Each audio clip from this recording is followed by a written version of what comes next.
Chapter 1. Into the Primitive. Old Longing's nomadic leap, chafing at custom's chain, again from its brumal sleep wakens the faring strain.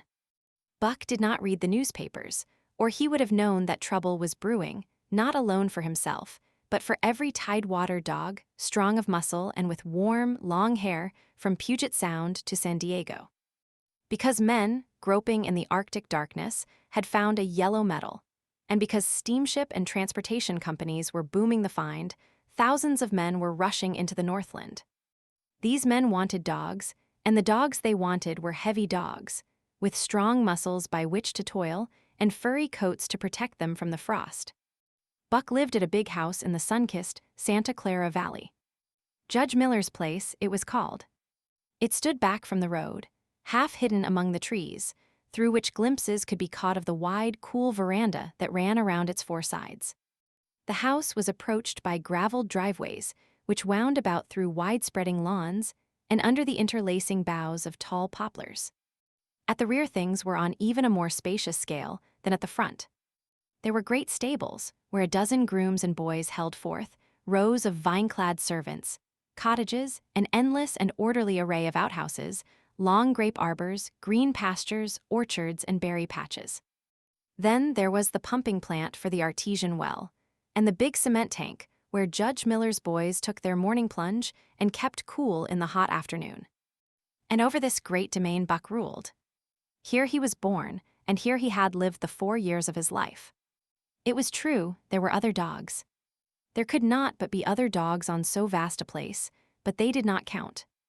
They came and went, resided in the populous kennels, or lived obscurely in the recesses of the house after the fashion of Toots, the Japanese pug, or Usable, the Mexican hairless, strange creatures that rarely put nose out of doors or set foot to ground.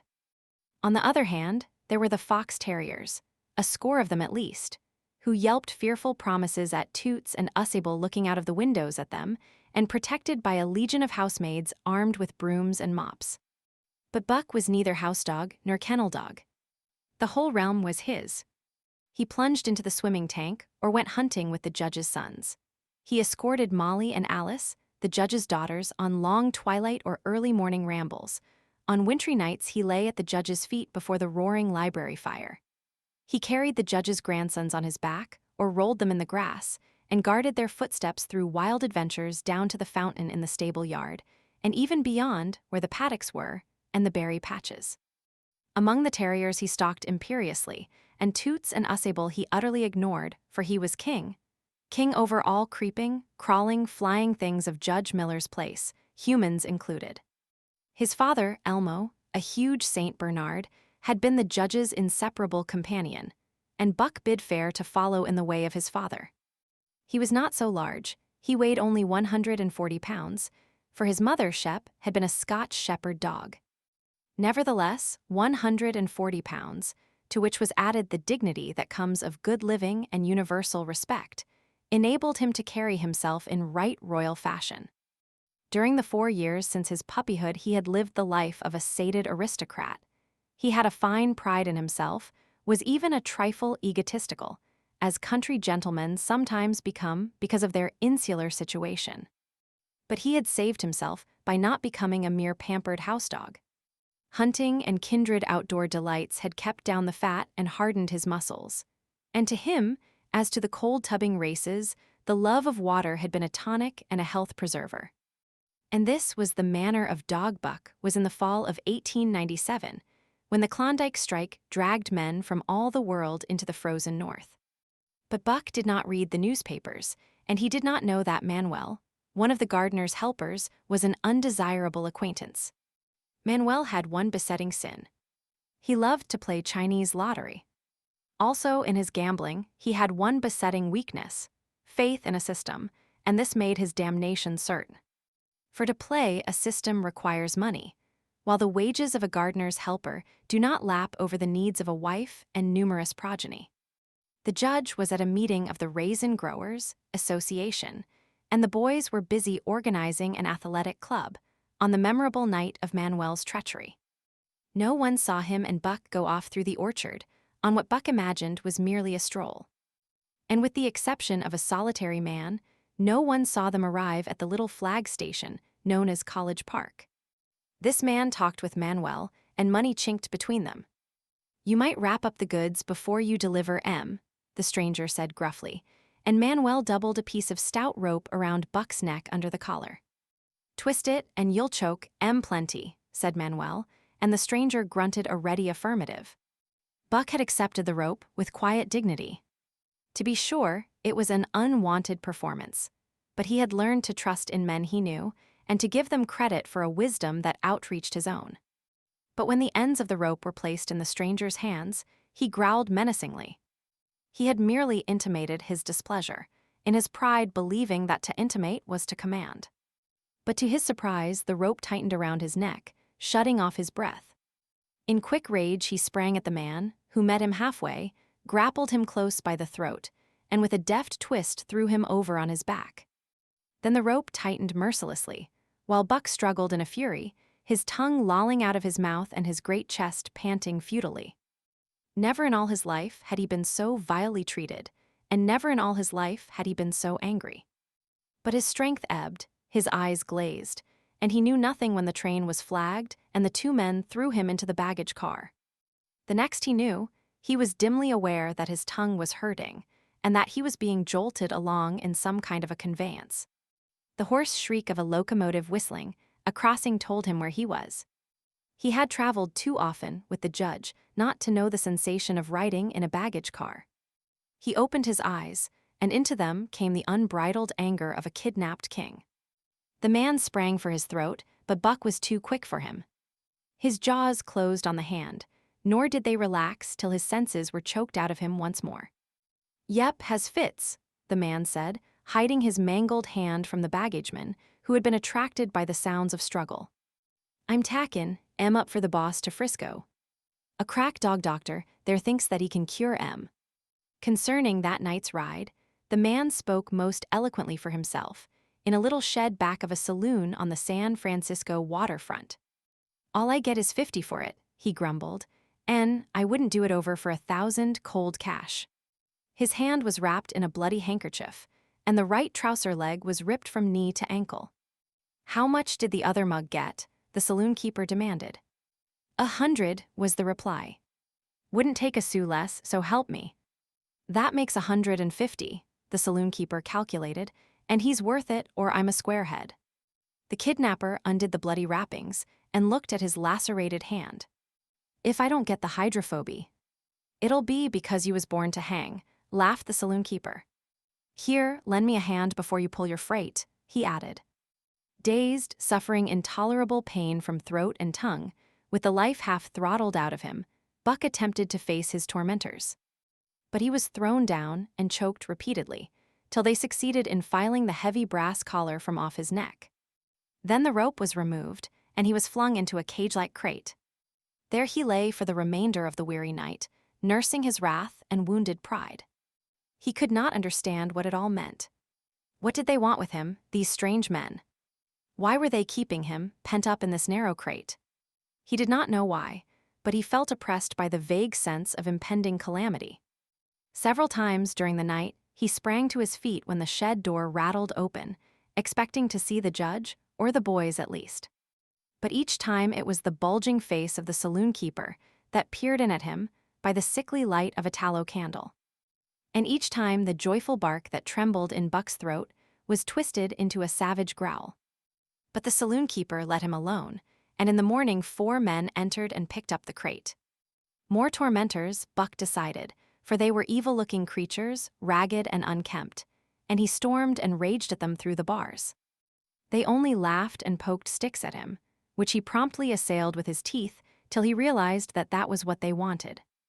Whereupon he lay down sullenly and allowed the crate to be lifted into a wagon. Then he and the crate in which he was imprisoned began a passage through many hands. Clerks in the express office took charge of him. He was carted about in another wagon. A truck carried him, with an assortment of boxes and parcels, upon a ferry steamer. He was trucked off the steamer into a great railway depot, and finally he was deposited in an express car. For 2 days and nights, this express car was dragged along at the tail of shrieking locomotives. And for 2 days and nights, Buck neither ate nor drank. In his anger, he had met the first advances of the express messengers with growls, and they had retaliated by teasing him. When he flung himself against the bars, quivering and frothing, they laughed at him and taunted him. They growled and barked like detestable dogs, mewed, and flapped their arms and crowed. It was all very silly, he knew, but therefore the more outrage to his dignity, and his anger waxed and waxed. He did not mind the hunger so much, but the lack of water caused him severe suffering and fanned his wrath to fever pitch.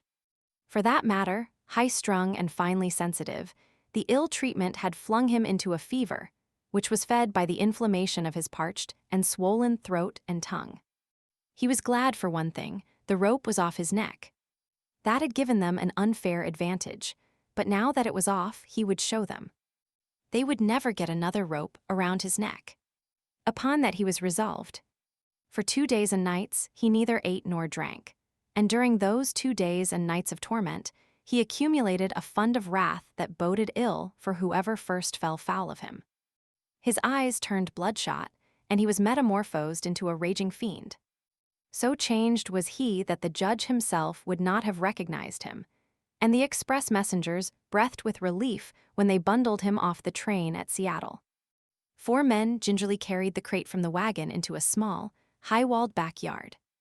A stout man, with a red sweater that sagged generously at the neck, came out and signed the book for the driver.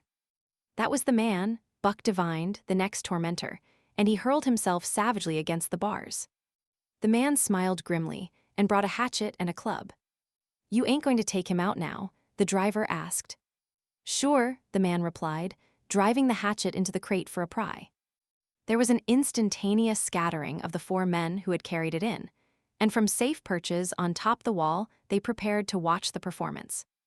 Buck rushed at the splintering wood, sinking his teeth into it, surging and wrestling with it. Wherever the hatchet fell on the outside, he was there on the inside, snarling and growling, as furiously anxious to get out as the man in the red sweater was calmly intent on getting him out. "Now, you red-eyed devil," he said, when he had made an opening sufficient for the passage of Buck's body. At the same time, he dropped the hatchet and shifted the club to his right hand. And Buck was truly a red-eyed devil, as he drew himself together for the spring, hair-bristling, mouth-foaming, a mad glitter in his bloodshot eyes. Straight at the man, he launched his 140 pounds of fury, surcharged with the pent passion of 2 days and nights. In midair, just as his jaws were about to close on the man, he received a shock that checked his body and brought his teeth together with an agonizing clip. He whirled over, fetching the ground on his back and side. He had never been struck by a club in his life and did not understand. With a snarl that was part bark and more scream, he was again on his feet and launched into the air. And again the shock came, and he was brought crushingly to the ground. This time he was aware that it was the club, but his madness knew no caution. A dozen times he charged, and as often the club broke the charge and smashed him down. After a particularly fierce blow, he crawled to his feet, too dazed to rush. He staggered limply about, the blood flowing from nose and mouth and ears, his beautiful coat sprayed and flecked with bloody slaver. Then the man advanced and deliberately dealt him a frightful blow on the nose. All the pain he had endured was as nothing compared with the exquisite agony of this. With a roar that was almost lion-like in its ferocity, he again hurled himself at the man. But the man, shifting the club from right to left, coolly caught him by the underjaw, at the same time wrenching downward and backward. Buck described a complete circle in the air, and half of another, then crashed to the ground on his head and chest. For the last time he rushed. The man struck the shrewd blow he had purposely withheld for so long, and Buck crumpled up and went down, knocked utterly senseless. "He's no slouch at dog break-in, that's what I say," one of the men on the wall cried enthusiastically. "Druther break cayuses any day, and twice on Sundays," was the reply of the driver, as he climbed on the wagon and started the horses. Buck's senses came back to him, but not his strength. He lay where he had fallen, and from there he watched the man in the red sweater. "Answers to the name of Buck," the man soliloquized, quoting from the saloon-keeper's letter which had announced the consignment of the crate and contents. "Well, Buck, my boy," he went on in a genial voice, We've had our little ruction, and the best thing we can do is to let it go at that. You've learned your place, and I know mine. Be a good dog, and all'll go well, and the goose hang high. Be a bad dog, and I'll whale the stuffin' outta you. Understand?" As he spoke, he fearlessly patted the head he had so mercilessly pounded, and though Buck's hair involuntarily bristled at touch of the hand, he endured it without protest. When the man brought him water, he drank eagerly, and later bolted a generous meal of raw meat, chunk by chunk, from the man's hand. He was beaten, he knew that, but he was not broken. He saw, once for all, that he stood no chance against a man with a club. He had learned the lesson, and in all his afterlife he never forgot it. That club was a revelation. It was his introduction to the reign of primitive law, and he met the introduction halfway. The facts of life took on a fiercer aspect, and while he faced that aspect uncowed, he faced it with all the latent cunning of his nature aroused. As the days went by, other dogs came, in crates and at the ends of ropes, some docilely, and some raging and roaring as he had come. And one and all, he watched them pass under the dominion of the man in the red sweater. Again and again, as he looked at each brutal performance, the lesson was driven home to Buck. A man with a club was a lawgiver, a master to be obeyed, though not necessarily conciliated. Of this last Buck was never guilty, though he did see beaten dogs that fawned upon the man and wagged their tails and licked his hand. Also he saw one dog, that would neither conciliate nor obey, finally killed in the struggle for mastery. Now and again men came, strangers, who talked excitedly, wheedlingly, and in all kinds of fashions to the man in the red sweater. And at such times, that money passed between them, the strangers took one or more of the dogs away with them. Buck wondered where they went, for they never came back. But the fear of the future was strong upon him, and he was glad each time when he was not selected. Yet his time came, in the end, in the form of a little weazened man who spat broken English and many strange and uncouth exclamations, which Buck could not understand. "Sacredum," he cried, when his eyes lit upon Buck. "Dat one damn bully dog." "Eh? How much?" 300, and a present at that, was the prompt reply of the man in the red sweater. "And seem, it's government money. You ain't got no kick coming, eh, Perrault?" Perrault grinned, considering that the price of dogs had been boomed skyward by the unwanted demand. It was not an unfair sum for so fine an animal. The Canadian government would be no loser, nor would its dispatches travel the slower. Perrault knew dogs, and when he looked at Buck he knew that he was 1 in 1,000. 1 in 10,000, he commented mentally. Buck saw money pass between them, and was not surprised when Curly, a good-natured Newfoundland, and he were led away by the little weazened man. That was the last he saw of the man in the red sweater, and as Curly and he looked at receding Seattle from the deck of the narwhal, it was the last he saw of the warm Southland. Curly and he were taken below by Perrault and turned over to a black-faced giant called Francois. Perrault was a French-Canadian and swarthy, but Francois was a French-Canadian half-breed and twice as swarthy. They were a new kind of men to Buck, of which he was destined to see many more, and while he developed no affection for them, he nonetheless grew honestly to respect them. He speedily learned that Perrault and Francois were fair men, calm and impartial in administering justice, and too wise in the way of dogs to be fooled by dogs. In the tween decks of the narwhal, Buck and Curly joined 2 other dogs. One of them was a big, snow-white fellow from Spitzbergen who had been brought away by a whaling captain, and who had later accompanied a geological survey into the Barrens. He was friendly, in a treacherous sort of way, smiling into one's face the while he meditated some underhand trick, as, for instance, when he stole from Buck's food at the first meal. As Buck sprang to punish him, the lash of Francois's whip sang through the air, reaching the culprit first, and nothing remained to Buck but to recover the bone. That was fair of Francois, he decided, and the half-breed began his rise in Buck's estimation. The other dog made no advances, nor received any. Also, he did not attempt to steal from the newcomers. He was a gloomy, morose fellow, and he showed Curly plainly that all he desired was to be left alone, and further, that there would be trouble if he were not left alone. Dave, he was called, and he ate and slept, or yawned between times, and took interest in nothing. Not even when the narwhal crossed Queen Charlotte Sound and rolled and pitched and bucked like a thing possessed. When Buck and Curly grew excited, half wild with fear, he raised his head as though annoyed, favored them with an incurious glance, yawned, and went to sleep again. Day and night the ship throbbed to the tireless pulse of the propeller, and though one day was very like another, it was apparent to Buck that the weather was steadily growing colder. At last, one morning, the propeller was quiet, and the narwhal was pervaded with an atmosphere of excitement. He felt it, as did the other dogs, and knew that a change was at hand. Francois leashed them and brought them on deck. At the first step upon the cold surface, Buck's feet sank into a white mushy, something very like mud. He sprang back with a snort. More of this white stuff was falling through the air. He shook himself, but more of it fell upon him. He sniffed it curiously, then licked some up on his tongue. It bit like fire, and the next instant was gone. This puzzled him. He tried it again, with the same result.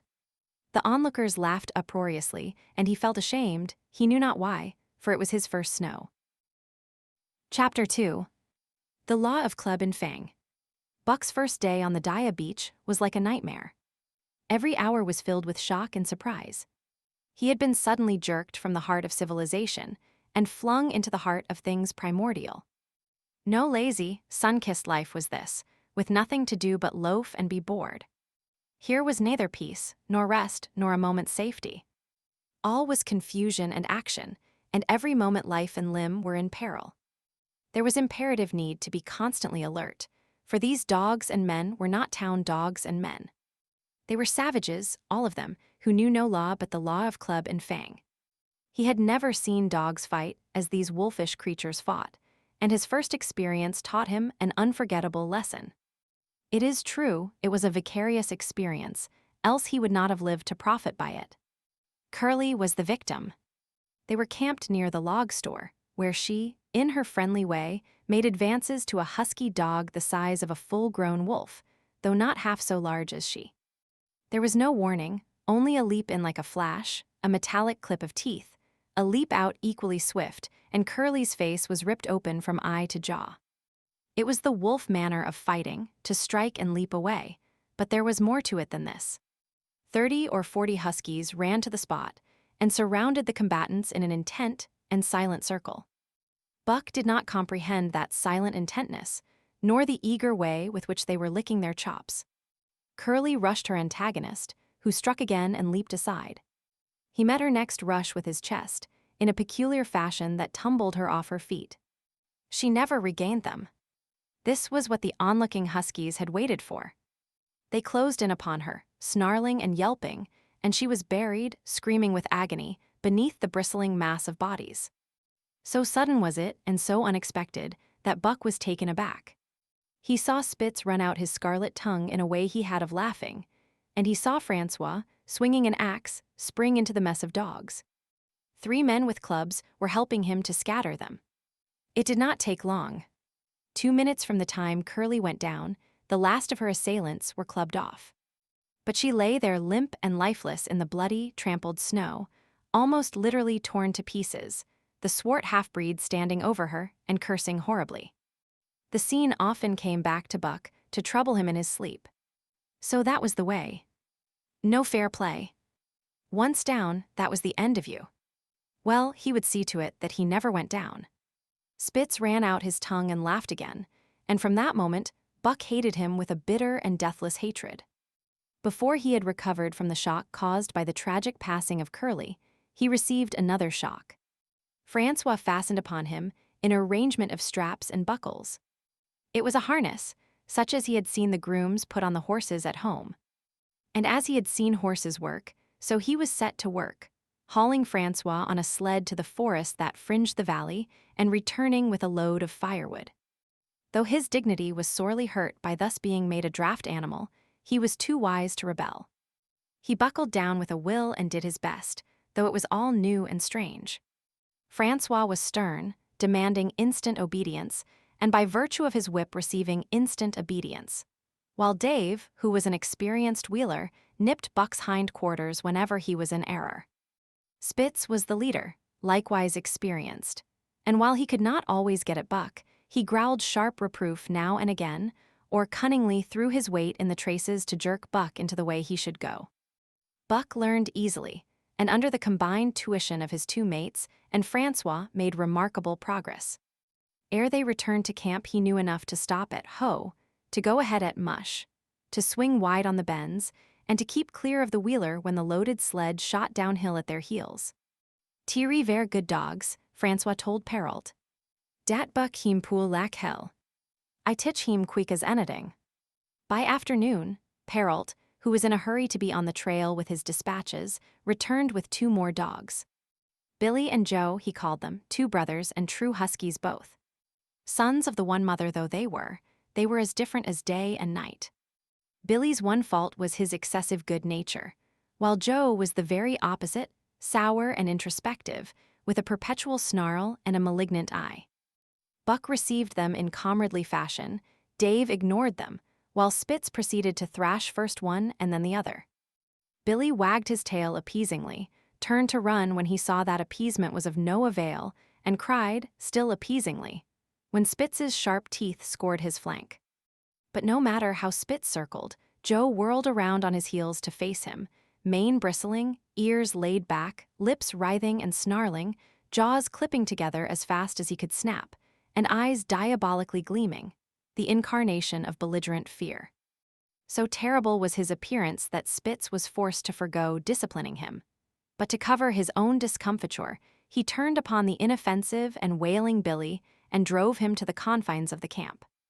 By evening, Perrault secured another dog, an old husky, long and lean and gaunt, with a battle-scarred face and a single eye which flashed a warning of prowess that commanded respect. He was called Saw Lex, which means the angry one. Like Dave, he asked nothing, gave nothing, expected nothing. And when he marched slowly and deliberately into their midst, even Spitz left him alone. He had one peculiarity, which Buck was unlucky enough to discover. He did not like to be approached on his blind side. Of this offense Buck was unwittingly guilty, and the first knowledge he had of his indiscretion was when Saw Lex whirled upon him and slashed his shoulder to the bone for 3 inches up and down. Forever after Buck avoided his blind side, and to the last of their comradeship had no more trouble. His only apparent ambition, like Dave's, was to be left alone, though, as Buck was afterward to learn, each of them possessed one other and even more vital ambition. That night Buck faced the great problem of sleeping. The tent, illumined by a candle, glowed warmly in the midst of the white plain, and when he, as a matter of course, entered it, both Perrault and Francois bombarded him with curses and cooking utensils, till he recovered from his consternation and fled ignominiously into the outer cold. A chill wind was blowing that nipped him sharply and bit with especial venom into his wounded shoulder. He lay down on the snow and attempted to sleep, but the frost soon drove him shivering to his feet. Miserable and disconsolate, he wandered about among the many tents, only to find that one place was as cold as another. Here and there savage dogs rushed upon him, but he bristled his neck hair and snarled, for he was learning fast, and they let him go his way unmolested. Finally, an idea came to him.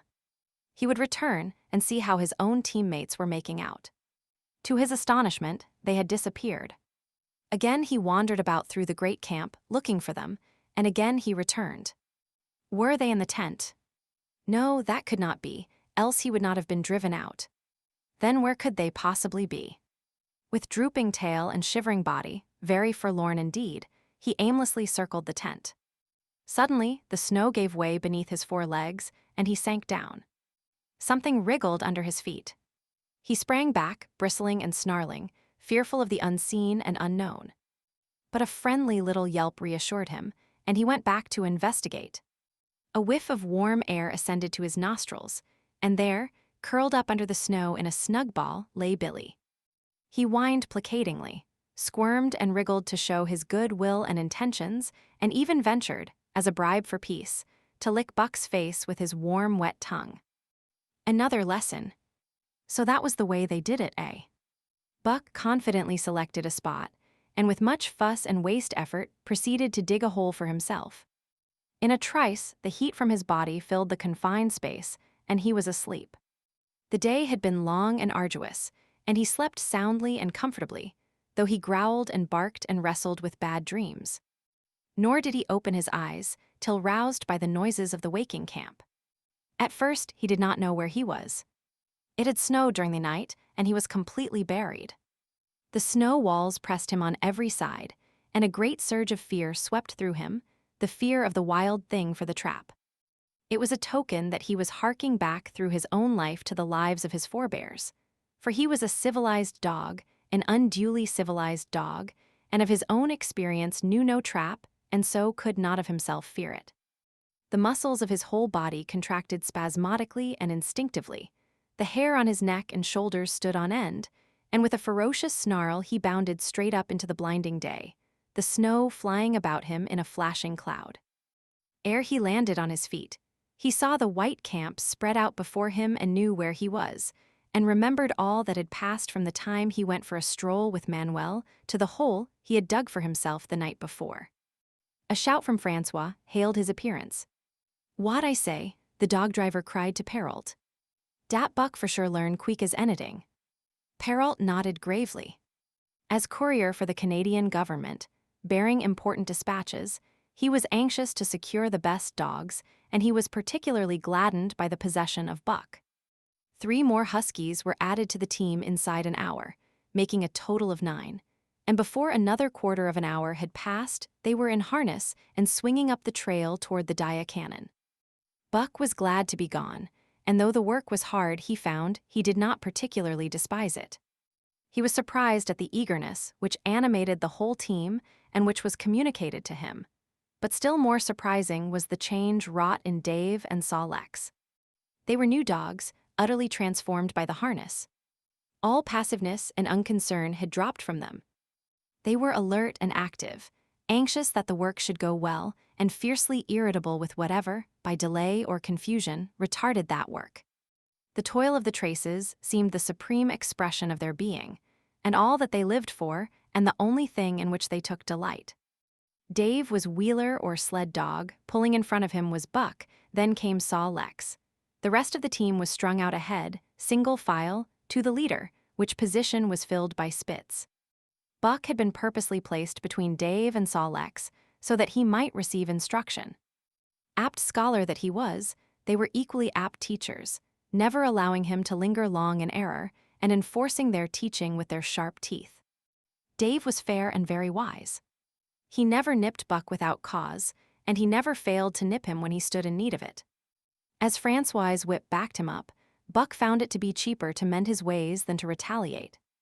Once, during a brief halt, when he got tangled in the traces and delayed the start, both Dave and Saw Lex flew at him and administered a sound trouncing.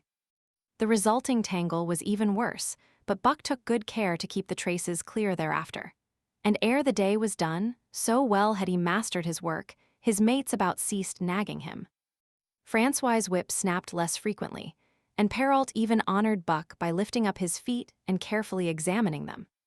It was a hard day's run, up the cannon, through sheep camp, past the scales and the timber line, across glaciers and snowdrifts hundreds of feet deep, and over the great Chilkoot Divide, which stands between the salt water and the fresh and guards forbiddingly the sad and lonely north. They made good time down the chain of lakes, which fills the craters of extinct volcanoes, and late that night pulled into the huge camp at the head of Lake Bennett, where thousands of gold seekers were building boats against the breakup of the ice in the spring. Buck made his hole in the snow and slept the sleep of the exhausted just, but all too early was rooted out in the cold darkness and harnessed with his mates to the sled. That day they made 40 miles, the trail being packed, but the next day, and for many days to follow, they broke their own trail, worked harder, and made poorer time. As a rule, Perrault traveled ahead of the team, packing the snow with webbed shoes to make it easier for them. Francois, guiding the sled at the jeep-hole, sometimes exchanged places with him, but not often. Perrault was in a hurry, and he prided himself on his knowledge of ice, which knowledge was indispensable, for the fall ice was very thin, and where there was swift water, there was no ice at all. Day after day, for days unending, Buck twalled in the traces. Always they broke camp in the dark, and the first gray of dawn found them hitting the trail with fresh miles reeled off behind them. And always they pitched camp after dark, eating their bit of fish and crawling to sleep into the snow. Buck was ravenous. The pound and a half of sun-dried salmon, which was his ration for each day, seemed to go nowhere. He never had enough and suffered from perpetual hunger pangs. Yet the other dogs, because they weighed less and were born to the life, received a pound only of the fish and managed to keep in good condition. He swiftly lost the fastidiousness which had characterized his old life. A dainty eater, he found that his mates, finishing first, robbed him of his unfinished ration. There was no defending it. While he was fighting off 2 or 3, it was disappearing down the throats of the others. To remedy this, he ate as fast as they, and so greatly did hunger compel him, he was not above taking what did not belong to him. He watched and learned. When he saw Pike, one of the new dogs, a clever malingerer and thief, slyly steal a slice of bacon when Perrault's back was turned, he duplicated the performance the following day, getting away with the whole chunk.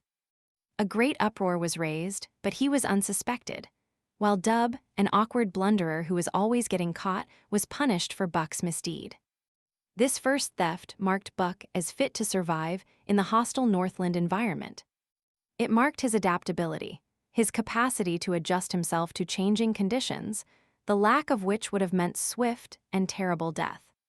It marked, further, the decay or going to pieces of his moral nature, a vain thing and a handicap in the ruthless struggle for existence. It was all well enough in the Southland, under the law of love and fellowship, to respect private property and personal feelings. But in the Northland, under the law of club and fang, whoso took such things into account was a fool, and in so far as he observed them, he would fail to prosper. Not that Buck reasoned it out. He was fit, that was all, and unconsciously he accommodated himself to the new mode of life. All his days, no matter what the odds, he had never run from a fight. But the club of the man in the red sweater had beaten into him a more fundamental and primitive code. Civilized, he could have died for a moral consideration, say the defense of Judge Miller's riding whip. But the completeness of his decivilization was now evidenced by his ability to flee from the defense of a moral consideration and so save his hide. He did not steal for joy of it, but because of the clamor of his stomach. He did not rob openly, but stole secretly and cunningly out of respect for club and fang. In short, the things he did were done because it was easier to do them than not to do them. His development, or retrogression, was rapid. His muscles became hard as iron, and he grew callous to all ordinary pain. He achieved an internal, as well as external economy. He could eat anything, no matter how loathsome or indigestible, and once eaten, the juices of his stomach extracted the last least particle of nutriment, and his blood carried it to the farthest reaches of his body, building it into the toughest and stoutest of tissues. Sight and scent became remarkably keen, while his hearing developed such acuteness that in his sleep he heard the faintest sound and knew whether it heralded peace or peril. He learned to bite the ice out with his teeth when it collected between his toes, and when he was thirsty and there was a thick scum of ice over the water hole, he would break it by rearing and striking it with stiff forelegs. His most conspicuous trait was an ability to scent the wind and forecast it a night in advance. No matter how breathless the air when he dug his nest by tree or bank, the wind that later blew inevitably found him to leeward, sheltered and snug.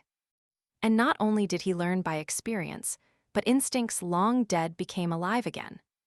The domesticated generations fell from him. In vague ways, he remembered back to the youth of the breed, to the time the wild dogs ranged in packs through the primeval forest and killed their meat as they ran it down. It was no task for him to learn to fight with cut and slash and the quick wolf snap. In this manner had fought forgot ancestors. They quickened the old life within him, and the old tricks which they had stamped into the heredity of the breed were his tricks. They came to him without effort or discovery, as though they had been his always.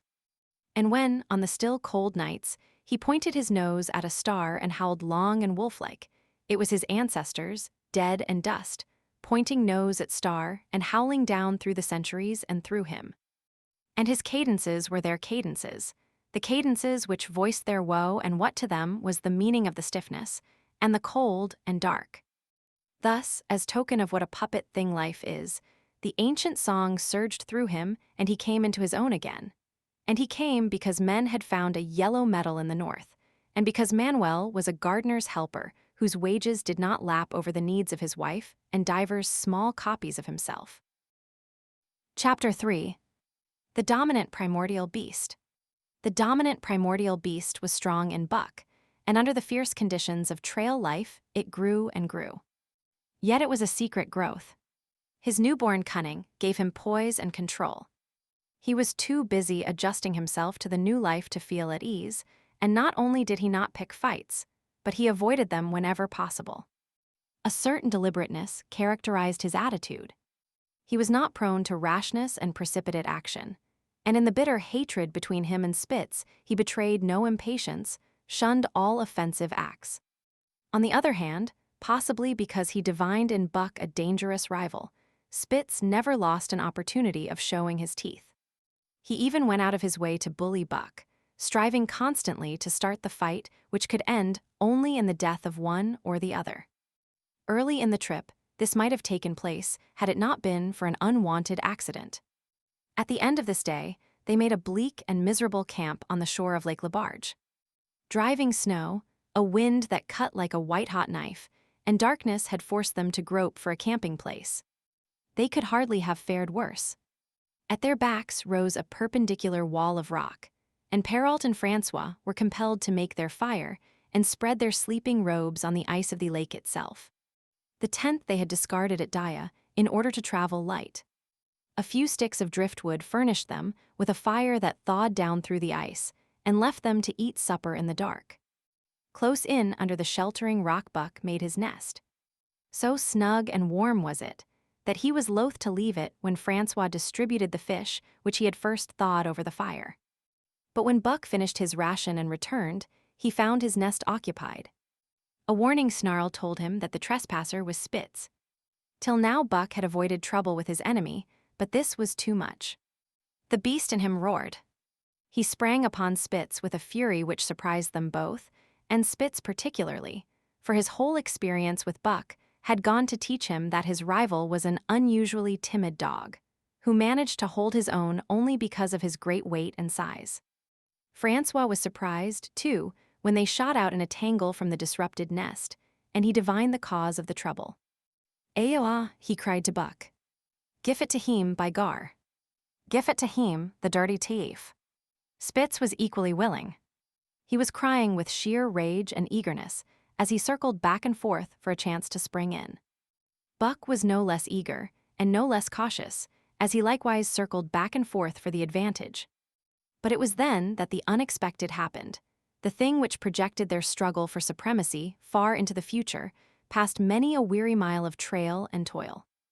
An oath from Perrault, the resounding impact of a club upon a bony frame, and a shrill yelp of pain heralded the breaking forth of pandemonium. The camp was suddenly discovered to be alive with skulking furry forms, starving huskies, 4 or 5 score of them, who had scented the camp from some Indian village. They had crept in while Buck and Spitz were fighting, and when the 2 men sprang among them with stout clubs, they showed their teeth and fought back. They were crazed by the smell of the food. Perrault found one with head buried in the grub box. His club landed heavily on the gaunt ribs, and the grub box was capsized on the ground. On the instant, a score of the famished brutes were scrambling for the bread and bacon. The clubs fell upon them unheeded. They yelped and howled under the rain of blows, but struggled none the less madly till the last crumb had been devoured. In the meantime, the astonished team dogs had burst out of their nests, only to be set upon by the fierce invaders. Never had Buck seen such dogs. It seemed as though their bones would burst through their skins. They were mere skeletons, draped loosely in draggled hides, with blazing eyes and slavered fangs. But the hunger madness made them terrifying, irresistible. There was no opposing them. The team dogs were swept back against the cliff at the first onset. Buck was beset by 3 huskies, and in a trice his head and shoulders were ripped and slashed. The din was frightful. Billy was crying as usual.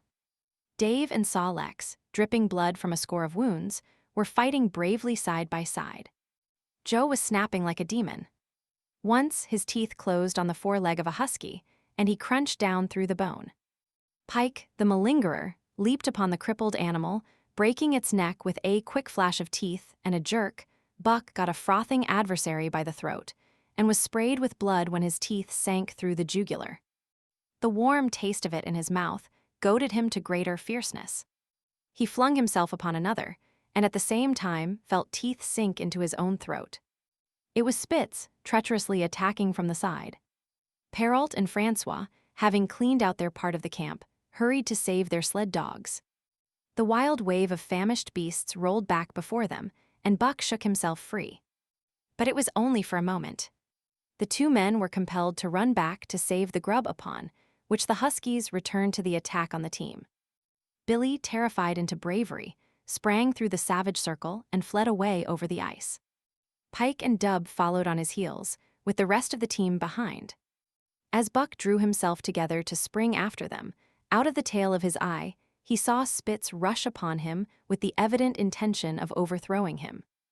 Once off his feet and under that mass of huskies, there was no hope for him. But he braced himself to the shock of Spitz's charge, then joined the flight out on the lake. Later, the 9 team dogs gathered together and sought shelter in the forest. Though unpursued, they were in a sorry plight. There was not one who was not wounded in 4 or 5 places, while some were wounded grievously. Dub was badly injured in a hind leg. Dolly, the last husky added to the team at Daya, had a badly torn throat. Joe had lost an eye, while Billy, the good-natured, with an ear chewed and rent to ribbons, cried and whimpered throughout the night. At daybreak they limped warily back to camp, to find the marauders gone and the 2 men in bad tempers. Fully half their grub supply was gone. The huskies had chewed through the sled lashings and canvas coverings. In fact, nothing, no matter how remotely eatable, had escaped them. They had eaten a pair of Perrault's moose-hide moccasins, chunks out of the leather traces, and even 2 feet of lash from the end of Francois's whip. He broke from a mournful contemplation of it to look over his wounded dogs. "Ah, my freen S," he said softly, "meb it mek you mad dog dose many bites. Meb all mad dog sacred 'em. Wat you tienk, Perrault?" The courier shook his head dubiously. With 400 miles of trail still between him and Dawson, he could ill afford to have madness break out among his dogs. 2 hours of cursing and exertion got the harnesses into shape, and the wound-stiffened team was underway, struggling painfully over the hardest part of the trail they had yet encountered, and for that matter, the hardest between them and Dawson. The 30-mile river was wide open. Its wild water defied the frost, and it was in the eddies only and in the quiet places that the ice held it all. 6 days of exhausting toil were required to cover those 30 terrible miles. And terrible they were, for every foot of them was accomplished at the risk of life to dog and man. A dozen times Perrault, nosing the way, broke through the ice bridges, being saved by the long pole he carried, which he so held that it fell each time across the hole made by his body. But a cold snap was on, the thermometer registering 50 below zero, and each time he broke through, he was compelled for very life to build a fire and dry his garments. Nothing daunted him. It was because nothing daunted him that he had been chosen for government courier. He took all manner of risks, resolutely thrusting his little weazened face into the frost and struggling on from dim dawn to dark. He skirted the frowning shores on rim ice that bent and crackled underfoot, and upon which they dared not halt. Once the sled broke through, with Dave and Buck, and they were half frozen and all but drowned by the time they were dragged out. The usual fire was necessary to save them. They were coated solidly with ice, and the 2 men kept them on the run around the fire, sweating and thawing, so close that they were singed by the flames. At another time Spitz went through, dragging the whole team after him up to Buck, who strained backward with all his strength, his 4 paws on the slippery edge and the ice quivering and snapping all around. But behind him was Dave, likewise straining backward, and behind the sled was Francois, pulling till his tendons cracked. Again, the rim ice broke away before and behind, and there was no escape except up the cliff. Perrault scaled it by a miracle, while Francois prayed for just that miracle. And with every thong and sled lashing and the last bit of harness rove into a long rope, the dogs were hoisted, one by one, to the cliff crest. Francois came up last, after the sled and load. Then came the search for a place to descend, which descent was ultimately made by the aid of the rope, and night found them back on the river with 1/4 of a mile to the day's credit. By the time they made the Hootalinqua and Good Ice, Buck was played out.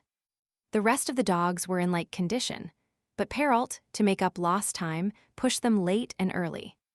The first day they covered 35 miles to the Big Salmon, the next day 35 more to the Little Salmon, the third day 40 miles, which brought them well up toward the Five Fingers. Buck's feet were not so compact and hard as the feet of the huskies.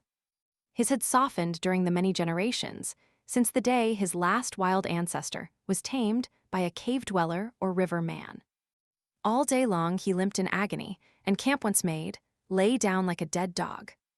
Hungry as he was, he would not move to receive his ration of fish, which Francois had to bring to him. Also, the dog driver rubbed Buck's feet for half an hour each night after supper, and sacrificed the tops of his own moccasins to make 4 moccasins for Buck. This was a great relief, and Buck caused even the weazened face of Perrault to twist itself into a grin one morning, when Francois forgot the moccasins and Buck lay on his back, his 4 feet waving appealingly in the air, and refused to budge without them. Later his feet grew hard to the trail, and the worn-out footgear was thrown away. At the Pelly one morning, as they were harnessing up, Dolly, who had never been conspicuous for anything, went suddenly mad. She announced her condition by a long, heart-breaking wolf howl that sent every dog bristling with fear, then sprang straight for Buck. He had never seen a dog go mad, nor did he have any reason to fear madness. Yet he knew that here was horror and fled away from it in a panic. Straight away he raced, with Dolly, panting and frothing, one leap behind. Nor could she gain on him, so great was his terror, nor could he leave her, so great was her madness. He plunged through the wooded breast of the island, flew down to the lower end, crossed a back channel filled with rough ice to another island, gained a third island, curved back to the main river, and in desperation started to cross it. And all the time, though he did not look, he could hear her snarling just one leap behind. Francois called to him 1/4 of a mile away, and he doubled back, still one leap ahead, gasping painfully for air and putting all his faith in that Francois would save him. The dog driver held the axe poised in his hand, and as Buck shot past him, the axe crashed down upon Mad Dolly's head. Buck staggered over against the sled, exhausted, sobbing for breath, helpless. This was Spitz's opportunity. He sprang upon Buck, and twice his teeth sank into his unresisting foe and ripped and tore the flesh to the bone. Then Francois's lash descended, and Buck had the satisfaction of watching Spitz receive the worst whipping as yet administered to any of the teams. "One devil dat Spitz," remarked Perrault. "Some damn day heem kill dat Buck." "Dat Buck 2 devils," was Francois's rejoinder. "All de tam I watch dat Buck I know for sure. Listen, some damn fine day heem get mad lak hell and den heem chew dat Spitz all up and spit heem out onto snow." "Sure. I know." From then on it was war between them. Spitz, as lead dog and acknowledged master of the team, felt his supremacy threatened by this strange Southland dog. And strange Buck was to him, for of the many Southland dogs he had known, not one had shown up worthily in camp and on trail. They were all too soft, dying under the toil, the frost, and starvation. Buck was the exception. He alone endured and prospered, matching the husky in strength, savagery, and cunning. Then he was a masterful dog, and what made him dangerous was the fact that the club of the man in the red sweater had knocked all blind pluck and rashness out of his desire for mastery. He was preeminently cunning, and could bide his time with a patience that was nothing less than primitive. It was inevitable that the clash for leadership should come. Buck wanted it. He wanted it because it was his nature, because he had been gripped tight by that nameless, incomprehensible pride of the trail and trace, that pride which holds dogs in the toil to the last gasp, which lures them to die joyfully in the harness and breaks their hearts if they are cut out of the harness. This was the pride of Dave as wheel dog, of Saul Lex as he pulled with all his strength. the pride that laid hold of them at break of camp, transforming them from sour and sullen brutes into straining, eager, ambitious creatures. The pride that spurred them on all day and dropped them at pitch of camp at night, letting them fall back into gloomy unrest and uncontent. This was the pride that bore up Spitz and made him thrash the sled dogs who blundered and shirked in the traces or hid away at harness-up time in the morning. Likewise, it was this pride that made him fear Buck as a possible lead dog. And this was Buck's pride too. He openly threatened the other's leadership. He came between him and the shirks he should have punished. And he did it deliberately. One night there was a heavy snowfall, and in the morning Pike, the malingerer, did not appear. He was securely hidden in his nest under a foot of snow. Francois called him and sought him in vain. Spitz was wild with wrath. He raged through the camp, smelling and digging in every likely place, snarling so frightfully that Pike heard and shivered in his hiding place. But when he was at last unearthed, and Spitz flew at him to punish him, Buck flew, with equal rage, in between. So unexpected was it, and so shrewdly managed, that Spitz was hurled backward and off his feet. Pike, who had been trembling abjectly, took heart at this open mutiny, and sprang upon his overthrown leader. Buck, to whom fair play was a forgotten code, likewise sprang upon Spitz. But Francois, chuckling at the incident while unswerving in the administration of justice, brought his lash down upon Buck with all his might. This failed to drive Buck from his prostrate rival, and the butt of the whip was brought into play. Half stunned by the blow, Buck was knocked backward, and the lash laid upon him again and again, while Spitz soundly punished the many times offending Pike. In the days that followed, as Dawson grew closer and closer, Buck still continued to interfere between Spitz and the culprits. But he did it craftily, when Francois was not around, with the covert mutiny of Buck a general insubordination sprang up and increased. Dave and Saw Lex were unaffected, but the rest of the team went from bad to worse. Things no longer went right. There was continual bickering and jangling. Trouble was always afoot, and at the bottom of it was Buck. He kept Francois busy, for the dog driver was in constant apprehension of the life-and-death struggle between the two which he knew must take place sooner or later. And on more than one night, the sounds of quarreling and strife among the other dogs turned him out of his sleeping robe, fearful that Buck and Spitz were at it. But the opportunity did not present itself, and they pulled into Dawson one dreary afternoon with the great fight still to come. Here were many men and countless dogs, and Buck found them all at work. It seemed the ordained order of things that dogs should work. All day they swung up and down the main street in long teams, and in the night their jingling bells still went by. They hauled cabin logs and firewood, freighted up to the mines, and did all manner of work that horses did in the Santa Clara Valley. Here and there Buck met Southland dogs, but in the main they were the wild wolf husky breed. Every night regularly at 9. At 12, at 3, they lifted a nocturnal song, a weird and eerie chant, in which it was Buck's delight to join. With the aurora borealis flaming coldly overhead, or the stars leaping in the frost dance, and the land numb and frozen under its pall of snow, this song of the huskies might have been the defiance of life, only it was pitched in minor key, with long-drawn wailings and half-sobs, and was more the pleading of life, the articulate travail of existence.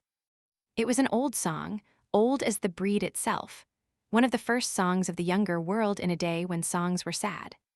It was invested with the woe of unnumbered generations, this plaint by which Buck was so strangely stirred. When he moaned and sobbed, it was with the pain of living that was of old the pain of his wild fathers, and the fear and mystery of the cold and dark that was to them fear and mystery. And that he should be stirred, by it marked the completeness with which he harked back through the ages of fire and roof to the raw beginnings of life in the howling ages. 7 days from the time they pulled into Dawson, they dropped down the steep bank by the barracks to the Yukon Trail and pulled for Daya and salt water. Perrault was carrying dispatches, if anything more urgent than those he had brought in. Also, the travel pride had gripped him, and he purposed to make the record trip of the year. Several things favored him in this. The week's rest had recuperated the dogs and put them in thorough trim. The trail they had broken into the country was packed hard by later journeyers. And further, The police had arranged in 2 or 3 places deposits of grub for dog and man, and he was traveling light. They made 60 Mile, which is a 50-mile run, on the first day, and the second day saw them booming up the Yukon well on their way to Pelly. But such splendid running was achieved not without great trouble and vexation on the part of Francois. The insidious revolt led by Buck had destroyed the solidarity of the team. It no longer was as one dog leaping in the traces. The encouragement Buck gave the rebels led them into all kinds of petty misdemeanors. No more was Spitz a leader greatly to be feared. The old awe departed, and they grew equal to challenging his authority. Pike robbed him of half a fish one night and gulped it down under the protection of Buck. Another night Dub and Joe fought Spitz and made him forgo the punishment they deserved. And even Billy, the good-natured, was less good-natured, and whined not half so placatingly as in former days. Buck never came near Spitz without snarling and bristling menacingly. In fact, his conduct approached that of a bully, and he was given to swaggering up and down before Spitz's very nose. The breaking down of discipline likewise affected the dogs in their relations with one another. They quarreled and bickered more than ever among themselves, till at times the camp was a howling bedlam. Dave and Saw Lex alone were unaltered, though they were made irritable by the unending squabbling. Francois swore strange barbarous oaths, and stamped the snow in futile rage and tore his hair. His lash was always singing among the dogs, but it was of small avail. Directly his back was turned, they were at it again. He backed up Spitz with his whip, while Buck backed up the remainder of the team. Francois knew he was behind all the trouble, and Buck knew he knew, but Buck was too clever ever again to be caught red-handed. He worked faithfully in the harness, for the toil had become a delight to him. Yet it was a greater delight slyly to precipitate a fight amongst his mates and tangle the traces. At the mouth of the Talkeetna, one night after supper, Dub turned up a snowshoe rabbit, blundered it, and missed. In a second the whole team was in full cry. 100 yards away was a camp of the Northwest Police, with 50 dogs, huskies all, who joined the chase. The rabbit sped down the river, turned off into a small creek, up the frozen bed of which it held steadily. It ran lightly on the surface of the snow, while the dogs plowed through by main strength. Buck led the pack, 60 strong, around bend after bend, but he could not gain. He lay down low to the race, whining eagerly, his splendid body flashing forward, leap by leap in the wan-white moonlight. And leap by leap, like some pale frost wraith, the snowshoe rabbit flashed on ahead. All that stirring of old instincts which at stated periods drives men out from the sounding cities to forest and plain to kill things by chemically propelled leaden pellets, the bloodlust, the joy to kill, all this was Buck's, only it was infinitely more intimate. He was ranging at the head of the pack, running the wild thing down, the living meat, to kill with his own teeth and wash his muzzle to the eyes in warm blood. There is an ecstasy that marks the summit of life, and beyond which life cannot rise. And such is the paradox of living, this ecstasy comes when one is most alive, and it comes as a complete forgetfulness that one is alive. This ecstasy, this forgetfulness of living, comes to the artist, caught up and out of himself in a sheet of flame. It comes to the soldier, war-mad on a stricken field and refusing quarter, and it came to Buck, leading the pack, sounding the old wolf cry, straining after the food that was alive and that fled swiftly before him through the moonlight. He was sounding the deeps of his nature, and of the parts of his nature that were deeper than he, going back into the womb of time.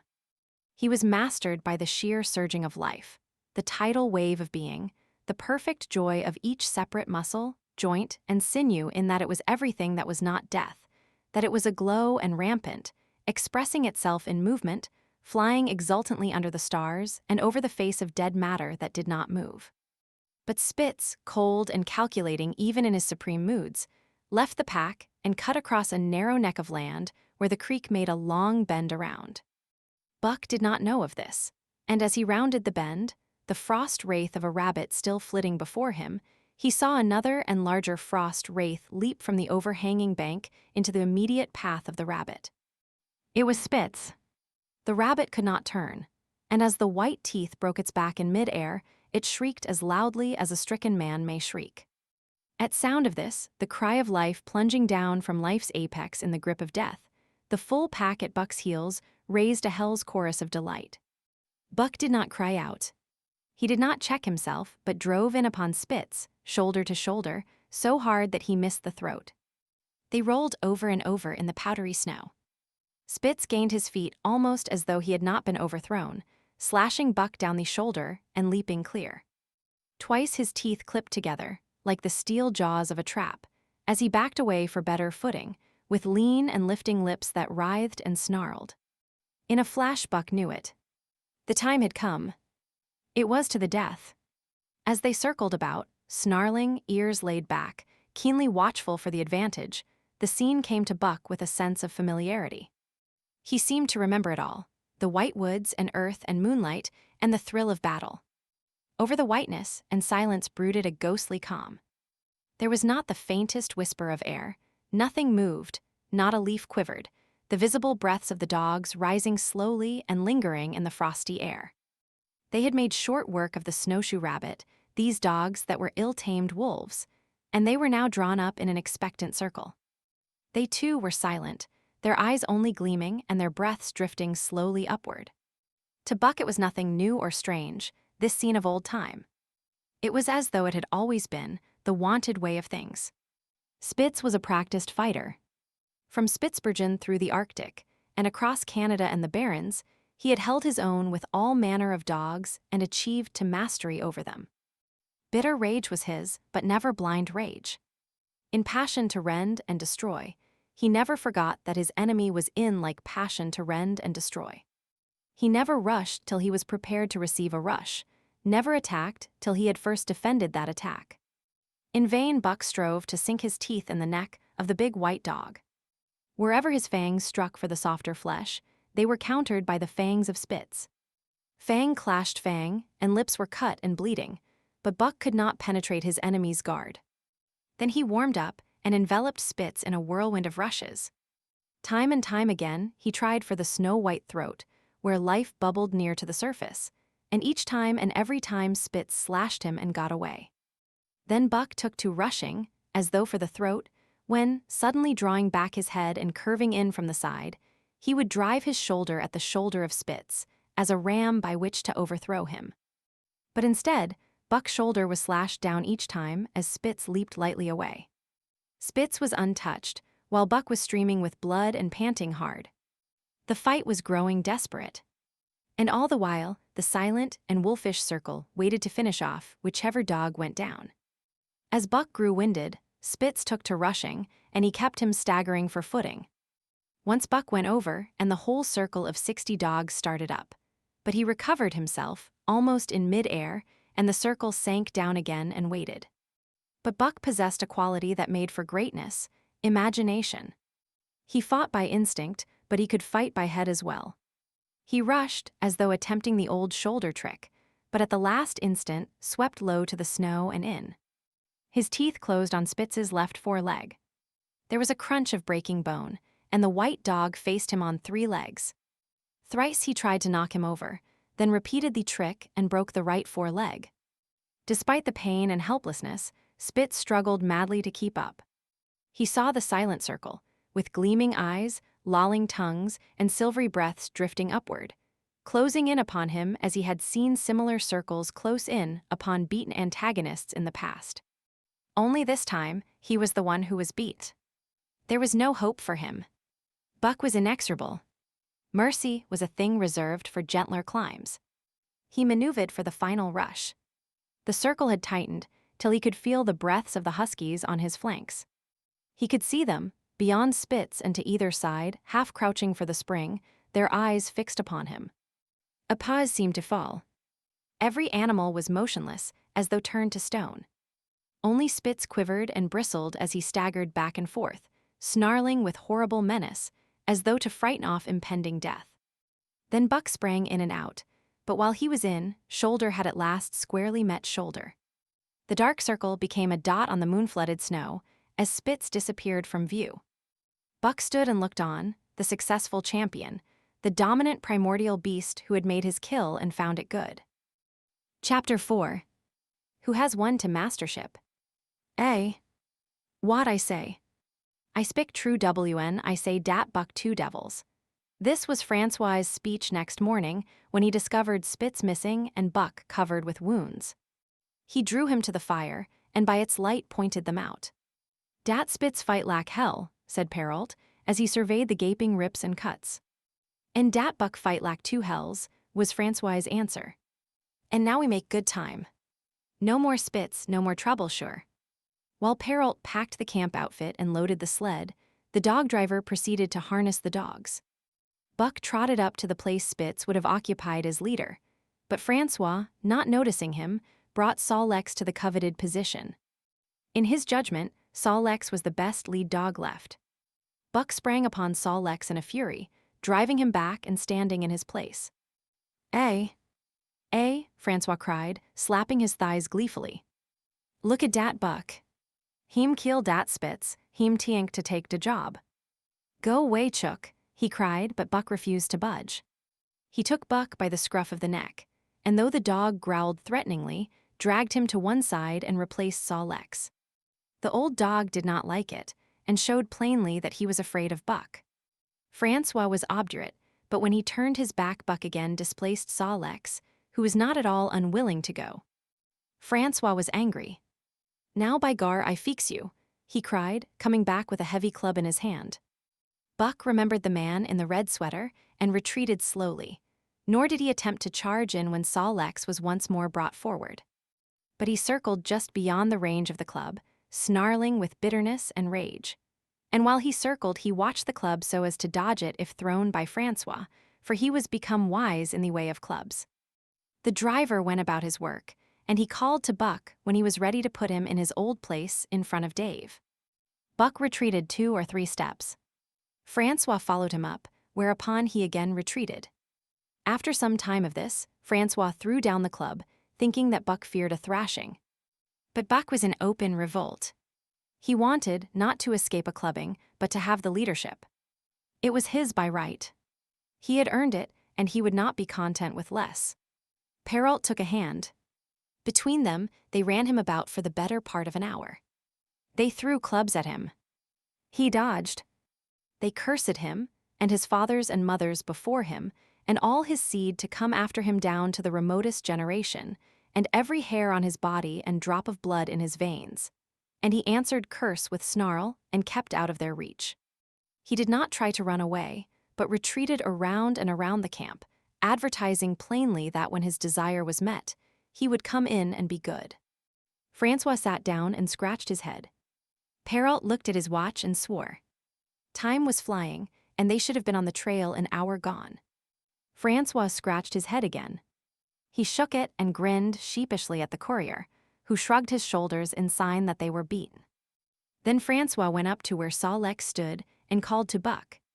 Buck laughed as dogs laugh, yet kept his distance. Francois unfastened Sol-Lex's traces and put him back in his old place. The team stood harnessed to the sled in an unbroken line, ready for the trail.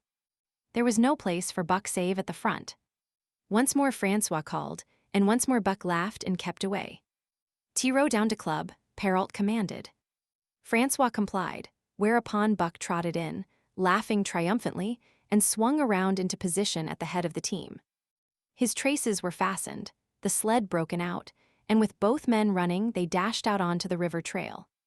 Highly as the dog driver had forevalued Buck, with his 2 devils he found, while the day was yet young, that he had undervalued. At a bound, Buck took up the duties of leadership, and where judgment was required, and quick thinking and quick acting, he showed himself the superior even of Spitz, of whom Francois had never seen an equal.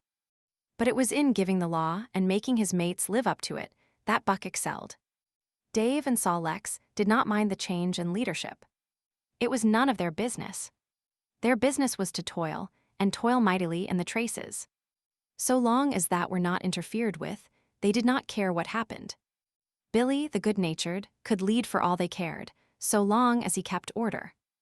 The rest of the team, however, had grown unruly during the last days of Spitz, and their surprise was great now that Buck proceeded to lick them into shape. Pike, who pulled at Buck's heels, and who never put an ounce more of his weight against the breastband than he was compelled to do, was swiftly and repeatedly shaken for loafing. And ere the first day was done, he was pulling more than ever before in his life. The first night in camp, Joe, the sour one, was punished roundly, a thing that Spitz had never succeeded in doing. Buck simply smothered him by virtue of superior weight, and cut him up till he ceased snapping and began to whine for mercy. The general tone of the team picked up immediately. It recovered its old-time solidarity, and once more the dogs leaped as one dog in the traces. At the rink rapids, 2 native huskies, Teak and Kuna, were added, and the celerity with which Buck broke them in took away Francois's breath. "Never such a dog as dat, Buck," he cried. "No, never. Heem worth $1,000 by gar." "Eh? What you say, Perrault?" And Perrault nodded. He was ahead of the record then, and gaining day by day. The trail was in excellent condition, well packed and hard, and there was no new fallen snow with which to contend. It was not too cold. The temperature dropped to 50 below zero and remained there the whole trip. The men rode and ran by turn, and the dogs were kept on the jump, with but infrequent stoppages. The 30-mile river was comparatively coated with ice, and they covered in one day going out what had taken them 10 days coming in. In one run, they made a 60-mile dash from the foot of Lake LaBarge to the White Horse Rapids. Across Marsh, Tagish, and Bennett, 70 miles of lakes, they flew so fast that the man whose turn it was to run towed behind the sled at the end of a rope. And on the last night of the second week, they topped White Pass and dropped down the sea slope with the lights of Skagway and of the shipping at their feet. It was a record run. Each day for 14 days, they had averaged 40 miles.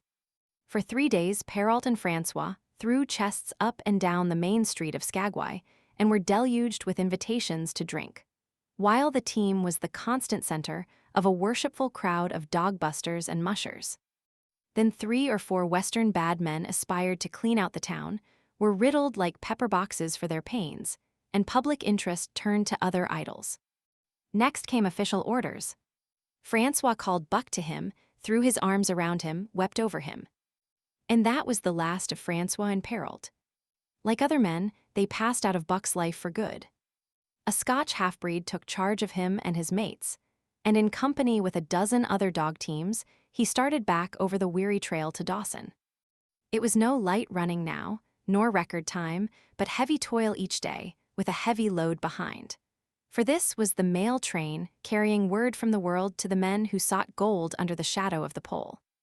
Buck did not like it, but he bore up well to the work, taking pride in it after the manner of Dave and Saul Lex, and seeing that his mates, whether they prided in it or not, did their fair share. It was a monotonous life, operating with machine-like regularity. One day was very like another. At a certain time each morning the cooks turned out, fires were built, and breakfast was eaten. Then, while some broke camp, others harnessed the dogs, and they were underway an hour or so before the darkness fell which gave warning of dawn. At night camp was made. Some pitched the flies, others cut firewood and pine boughs for the beds, and still others carried water or ice for the cooks. Also, the dogs were fed. To them, this was the one feature of the day, though it was good to loaf around, after the fish was eaten, for an hour or so with the other dogs, of which there were 50 and odd. There were fierce fighters among them, but 3 battles with the fiercest brought Buck to mastery, so that when he bristled and showed his teeth, they got out of his way. Best of all, perhaps, he loved to lie near the fire, hind legs crouched under him, 4 legs stretched out in front, head raised, and eyes blinking dreamily at the flames. Sometimes he thought of Judge Miller's big house in the sun-kissed Santa Clara Valley, and of the cement swimming tank, and Usable, the Mexican hairless, and Toots, the Japanese pug. But oftener he remembered the man in the red sweater, the death of Curly, the great fight with Spitz, and the good things he had eaten or would like to eat. He was not homesick. The Sunland was very dim and distant, and such memories had no power over him. Far more potent were the memories of his heredity that gave things he had never seen before a seeming familiarity. The instincts, which were but the memories of his ancestors become habits, which had lapsed in later days and still later in him, quickened and become alive again. Sometimes, as he crouched there, blinking dreamily at the flames, It seemed that the flames were of another fire, and that, as he crouched by this other fire, he saw another and different man from the half-breed cook before him. This other man was shorter of leg and longer of arm, with muscles that were stringy and knotty rather than rounded and swelling. The hair of this man was long and matted, and his head slanted back under it from the eyes. He uttered strange sounds and seemed very much afraid of the darkness, into which he peered continually, clutching in his hand, which hung midway between knee and foot, a stick with a heavy stone made fast to the end. He was all but naked, a ragged and fire-scorched skin hanging part way down his back, but on his body there was much hair. In some places, across the chest and shoulders and down the outside of the arms and thighs, it was matted into almost a thick fur. He did not stand erect, but with trunk inclined forward from the hips, on legs that bent at the knees. About his body there was a peculiar springiness, or resiliency, almost cat-like, and a quick alertness as of one who lived in perpetual fear of things seen and unseen. At other times, this hairy man squatted by the fire with head between his legs and slept. On such occasions his elbows were on his knees, his hands clasped above his head as though to shed rain by the hairy arms. And beyond that fire, in the circling darkness, Buck could see many gleaming coals, 2 by 2, always 2 by 2, which he knew to be the eyes of great beasts of prey. And he could hear the crashing of their bodies through the undergrowth, and the noises they made in the night. And dreaming there by the Yukon bank, with lazy eyes blinking at the fire, these sounds and sights of another world would make the hair to rise along his back and stand on end across his shoulders and up his neck, till he whimpered low and suppressedly or growled softly, and the half-breed cook shouted at him, "Hey, you Buck, wake up!" Whereupon the other world would vanish and the real world come into his eyes, and he would get up and yawn and stretch as though he had been asleep. It was a hard trip, with the mail behind them, and the heavy work wore them down. They were short of weight and in poor condition when they made Dawson, and should have had a 10 days or a week's rest at least.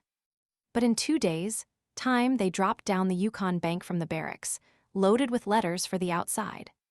The dogs were tired, the drivers grumbling, and to make matters worse, it snowed every day. This meant a soft trail, greater friction on the runners, and heavier pulling for the dogs.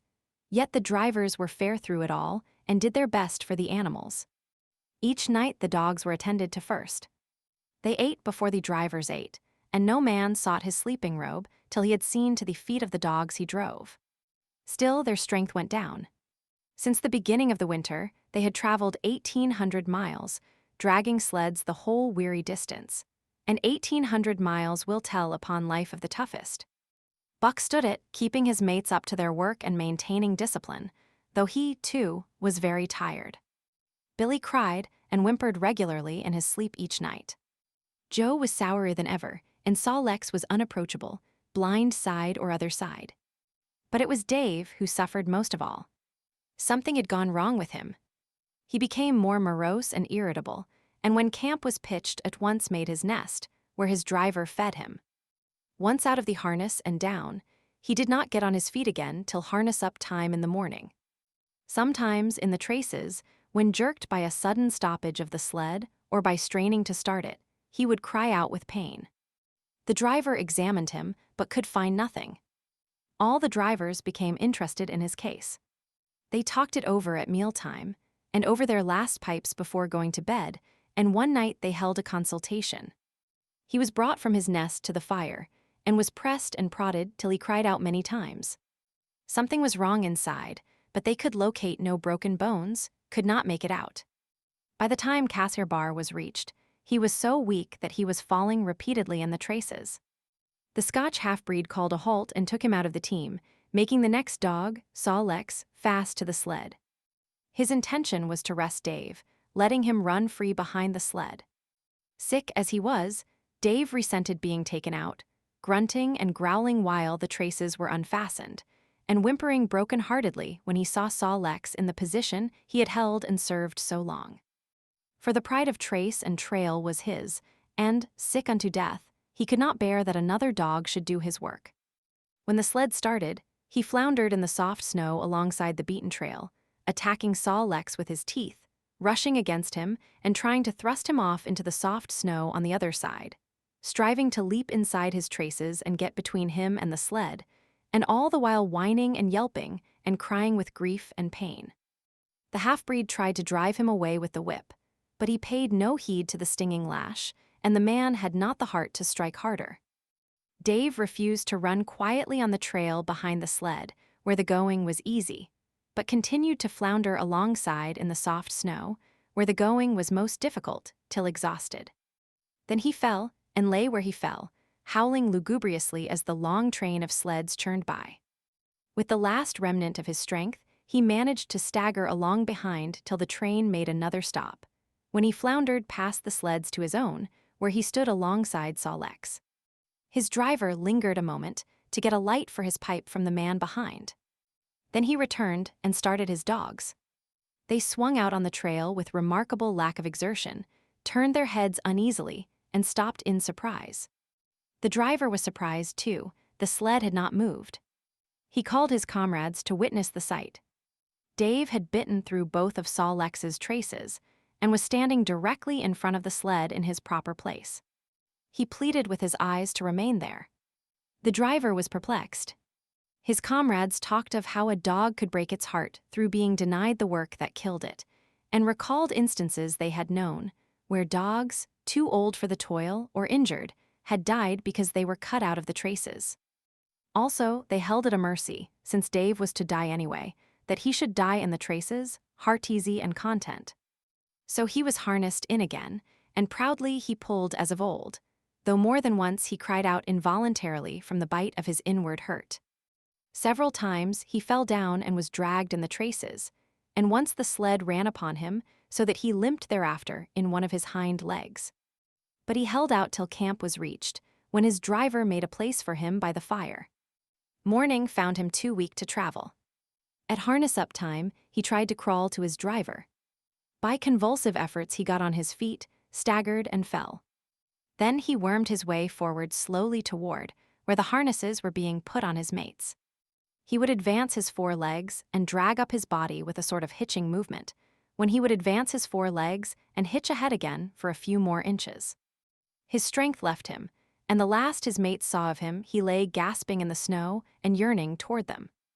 But they could hear him mournfully howling, till they passed out of sight behind a belt of river timber. Here the train was halted. The Scotch half-breed slowly retraced his steps to the camp they had left. The men ceased talking. A revolver shot rang out. The man came back hurriedly. The whip snapped, the bells tinkled merrily, the sleds churned along the trail. But Buck knew, and every dog knew, what had taken place behind the belt of river trees. Chapter 5. The Toil of Trace and Trail. 30 days from the time it left Dawson, the saltwater mail, with Buck and his mates at the fore, arrived at Skagway. They were in a wretched state, worn out and worn down. Buck's 140 pounds had dwindled to 115. The rest of his mates, though lighter dogs, had relatively lost more weight than he. Pike, the malingerer, who, in his lifetime of deceit, had often successfully feigned a hurt leg, was now limping in earnest. Sol-leks was limping, and Dub was suffering from a wrenched shoulder blade. They were all terribly footsore. No spring or rebound was left in them. Their feet fell heavily on the trail, jarring their bodies and doubling the fatigue of a day's travel. There was nothing the matter with them, except that they were dead tired.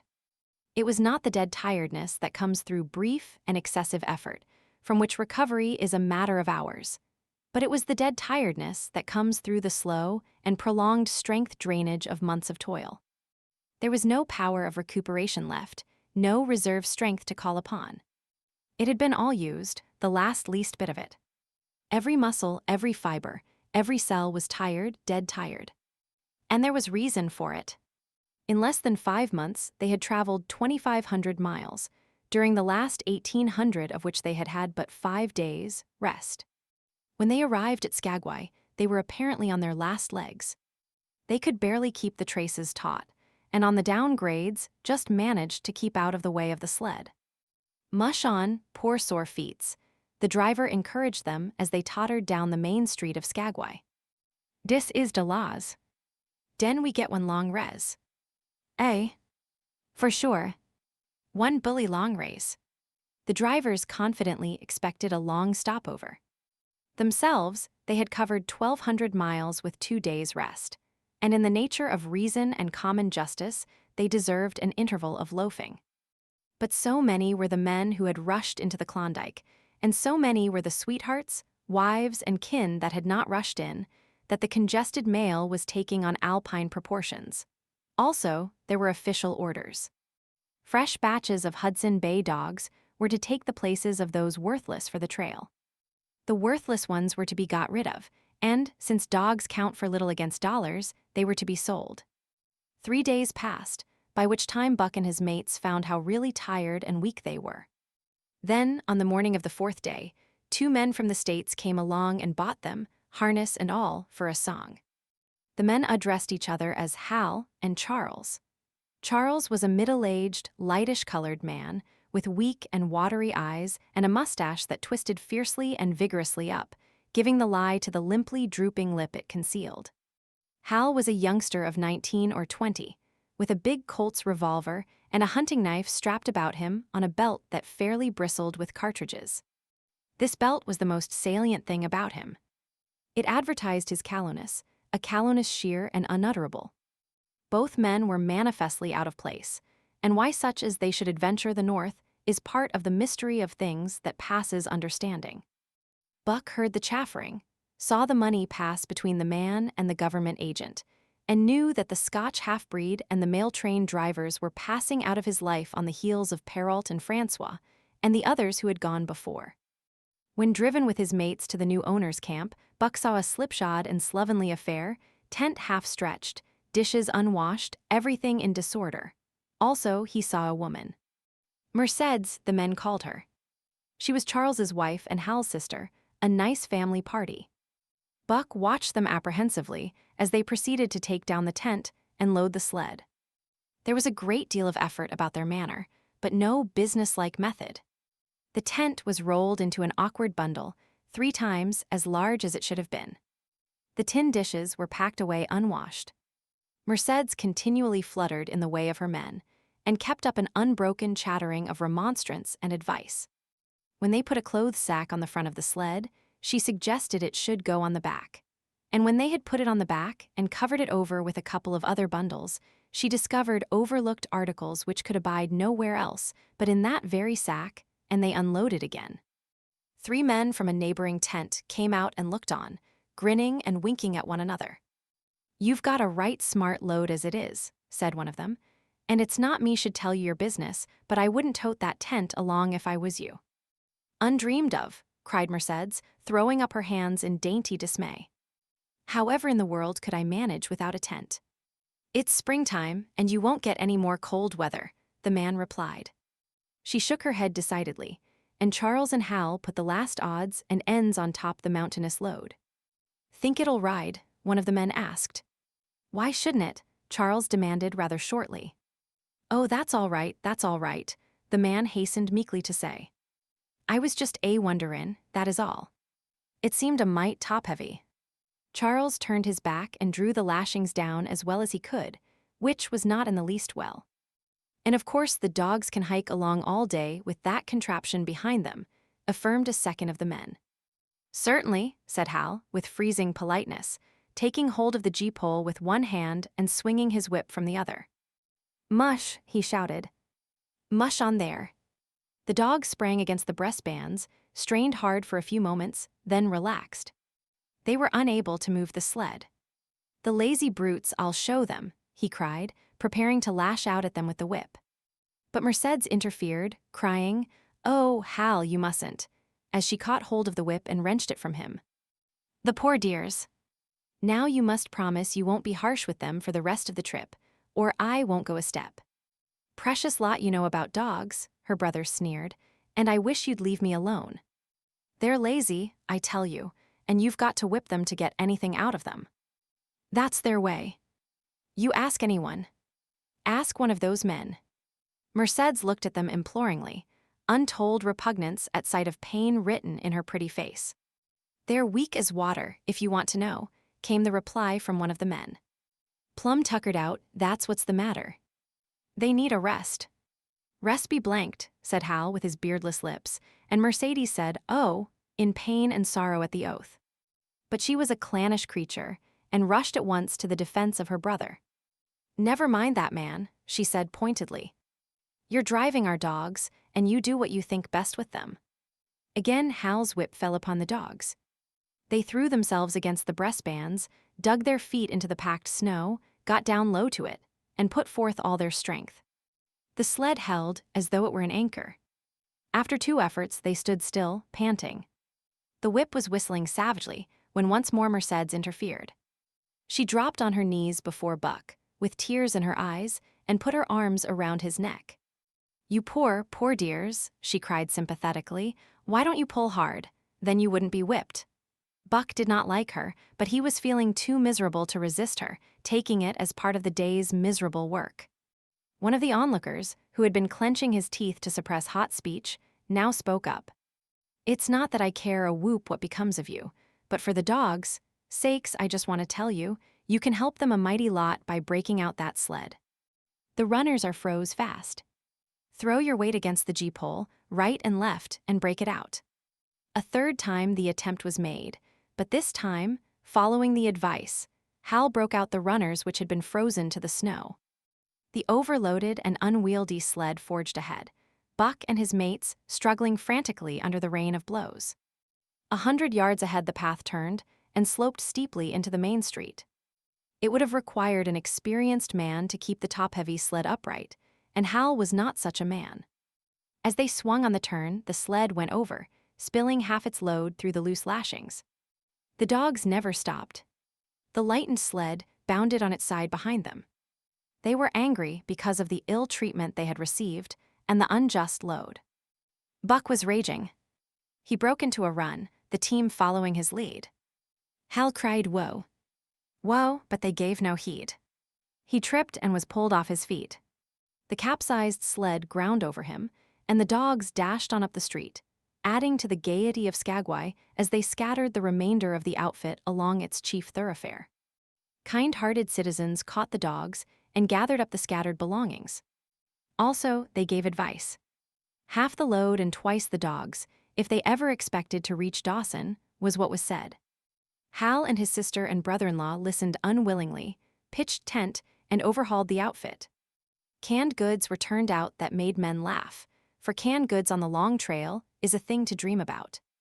"Blankets for a hotel," quoth one of the men who laughed and helped. "Half as many is too much, get rid of them. Throw away that tent and all those dishes, who's going to wash them anyway? Good Lord, do you think you're traveling on a Pullman?" And so it went, the inexorable elimination of the superfluous. Mercedes cried when her clothes bags were dumped on the ground, and article after article was thrown out. She cried in general, and she cried in particular over each discarded thing. She clasped hands about knees, rocking back and forth broken-heartedly. She averred she would not go an inch, not for a dozen Charleses.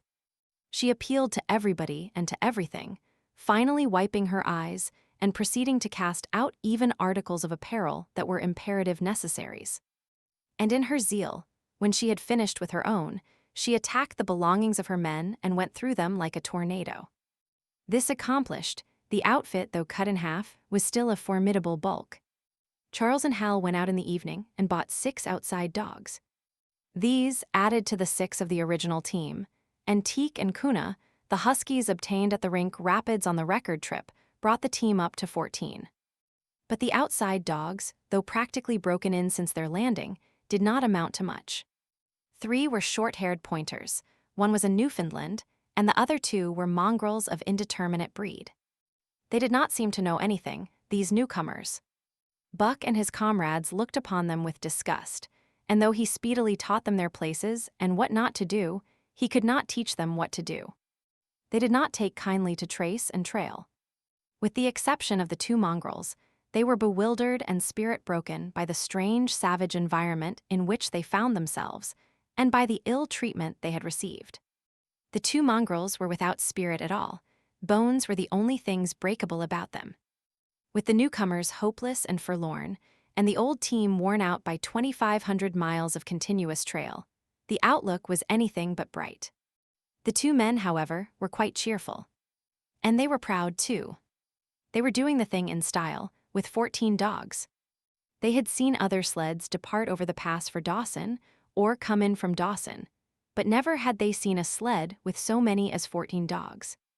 In the nature of Arctic travel, there was a reason why 14 dogs should not drag one sled, and that was that one sled could not carry the food for 14 dogs. But Charles and Hal did not know this. They had worked the trip out with a pencil, so much to a dog, so many dogs, so many days, QE 500. Mercedes looked over their shoulders and nodded comprehensively. It was all so very simple. Late next morning, Buck led the long team up the street. There was nothing lively about it, no snap or go in him and his fellows. They were starting dead weary. 4 times he had covered the distance between Saltwater and Dawson, and the knowledge that, jaded and tired, he was facing the same trail once more made him bitter.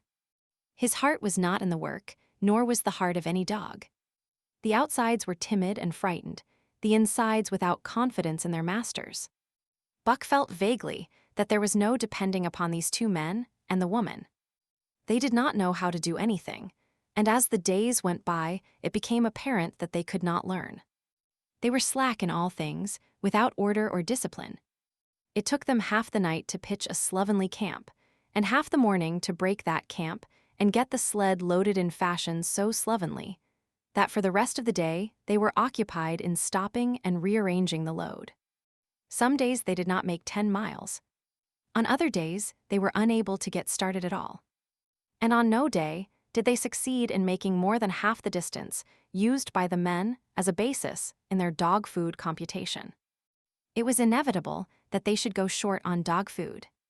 But they hastened it by overfeeding, bringing the day nearer when underfeeding would commence.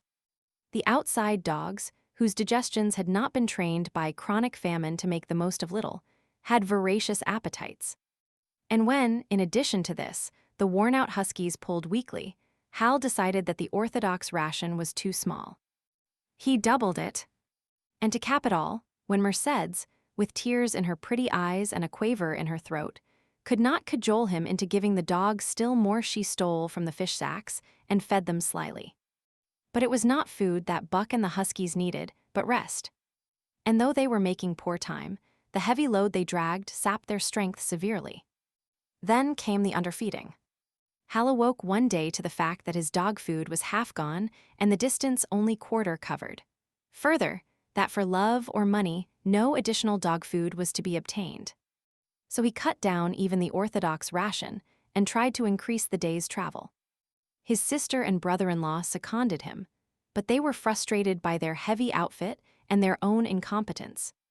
It was a simple matter to give the dogs less food, but it was impossible to make the dogs travel faster, while their own inability to get under way earlier in the morning prevented them from traveling longer hours. Not only did they not know how to work dogs, but they did not know how to work themselves. The first to go was Dub.